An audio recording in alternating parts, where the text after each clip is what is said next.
Iran, pasukan Amerika Serikat di Irak akan terus jadi target hingga ditarik pulang.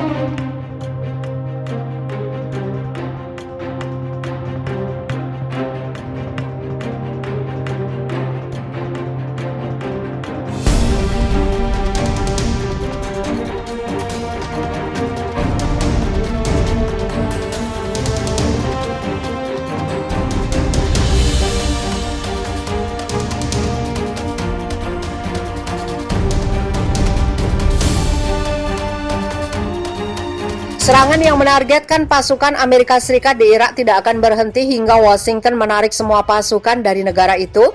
Hal itu diungkapkan mantan Duta Besar Iran untuk Irak.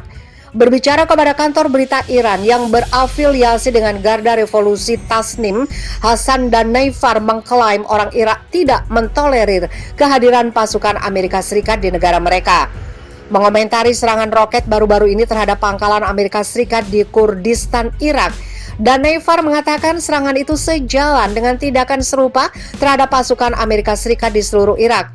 Jika Amerika ingin lebih memusatkan pasukan mereka di wilayah Kurdistan dan Irak Utara, mereka akan ditangani di sana karena mereka telah ditangani di bagian lain Irak karena pemuda Irak tidak mentolerir kehadiran pasukan asing di negaranya. Maka serangan terhadap pangkalan militer Amerika Serikat akan terus berlanjut, ujar perwira Garda Revolusi yang menjabat sebagai duta besar untuk Irak dari 2010 hingga 2017 itu. Serangan roket di pangkalan Amerika Serikat di Irak telah menunjukkan bahwa Anda dapat mengganggu Amerika dengan menggunakan peralatan dan senjata dasar, imbuhnya. Amerika Serikat tidak punya pilihan selain menarik tentaranya dari Irak, pungkasnya, seperti dikutip dari Al Arabiya hari Rabu. Pangkalan militer Amerika Serikat di Irak kembali diserang drone. Sebuah pesawat tak berawak atau drone menjatuhkan bahan peledak di dekat markas pasukan militer Amerika Serikat yang ditempatkan di Bandara Internasional Erbil, Irak pada Rabu 14 April 2021 malam. Sejauh ini belum ada laporan tentang korban jiwa, namun Kementerian Dalam Negeri pemerintah daerah Kurdistan yang berbasis di Erbil mengatakan drone tersebut membawa bahan peledak TNT untuk menargetkan pasukan Amerika Serikat. Sebuah kelompok milisi pro-Iran diduga terkait dengan serangan itu, namun belum ada klaim resmi hingga saat ini.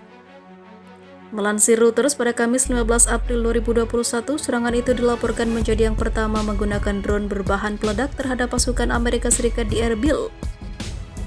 Sebelumnya, rentetan serangan roket menghujani pangkalan-pangkalan yang menampung pasukan dan juga kedutaan besar Amerika Serikat di Baghdad yang diduga dilakukan oleh milisi pro-Iran.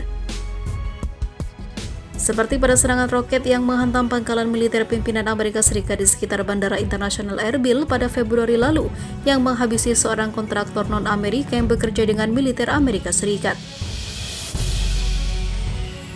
Pejabat keamanan Irak mengatakan, sesaat sebelum serangan hari Rabu di Erbil, setidaknya 2 roket dilaporkan mendarat di dekat pangkalan di sebelah barat kota yang menampung pasukan Turki, yang juga menghabisi seorang tentara Turki.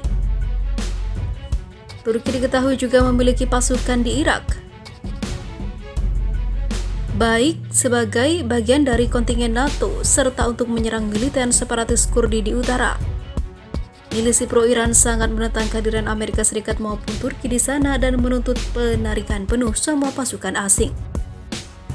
Amerika Serikat sendiri terkadang menanggapi serangan udara dengan serangan balik, termasuk di perbatasan Irak-Suriah, seperti serangan udara yang diperintahkan oleh mantan Presiden Amerika Serikat Donald Trump, yang juga menghabisi komandan utama Iran Qasem Soleimani pada Januari 2020 lalu hingga sempat memicu konflik skala penuh.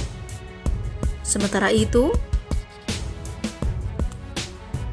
Turki protes Amerika Serikat rutin kirim kapal perang ke Laut Hitam, Rusia berikan sindiran.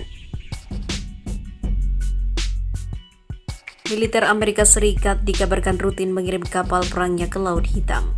Hal tersebut sontak membuat Turki geram dan melayangkan protes. Dilaporkan Kementerian Luar Negeri Turki, Amerika Serikat bahkan hadirkan kapal penjelajah dan kapal perusak sejak akhir bulan lalu ke Laut Hitam.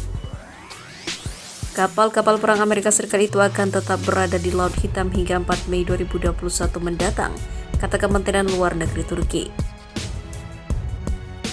Pengakuan saksi mata menjelaskan kapal-kapal Amerika Serikat bahkan telah melewati Selat Bosphorus, Turki.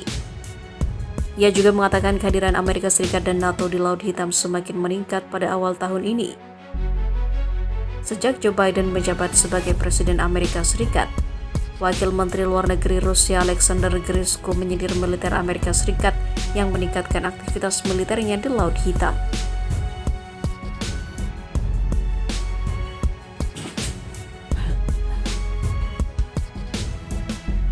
Ia mengatakan Amerika Serikat tidak memiliki kekuatan untuk berada di garis pantai tersebut. Selat Bosphorus yang menghubungkan Mediterania dan Laut Hitam sendiri telah diberikan kepada Turki.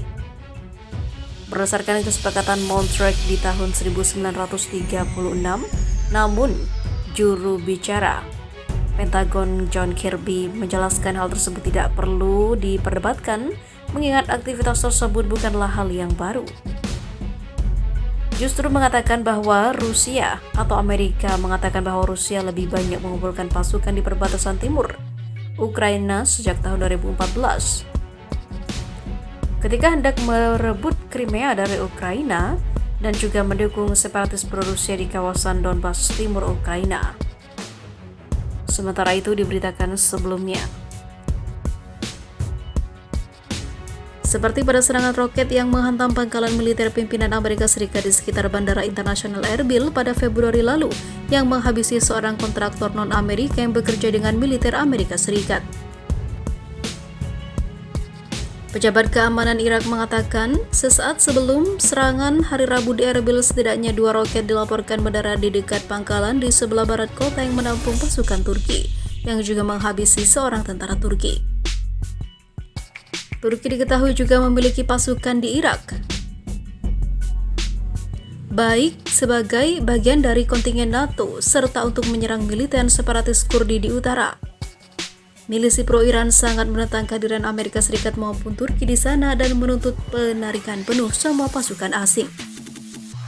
Amerika Serikat sendiri terkadang menanggapi serangan udara dengan serangan balik termasuk di perbatasan Irak-Suriah seperti serangan udara yang diperintahkan oleh mantan Presiden Amerika Serikat Donald Trump yang juga menghabisi komandan utama Iran Qasem Soleimani pada Januari 2020 lalu hingga sempat memicu konflik skala penuh.